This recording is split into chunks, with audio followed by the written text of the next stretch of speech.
मी गणपती.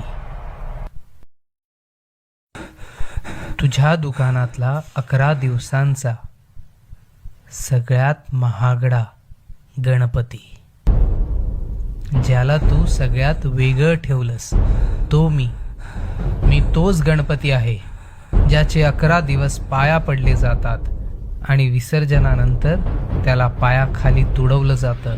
मी तोच गणपती ज्याला विसर्जनाच्या दिवशी देव म्हणून आणि त्याच्या दुसऱ्या दिवशी कचरा म्हणून उचललं जातं. तो मी गणपती, ज्याच्या मिरवणुकीत तुम्ही बेभान होऊन नाचता आणि काम झाल्यावर ठुमकूनही पाहत नाही. तो पण मीच गणपती.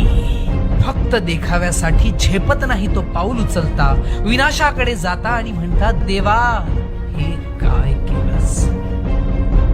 मी माणूस कशासाठी बनवला आणि माणसाने काय करून ठेवलं?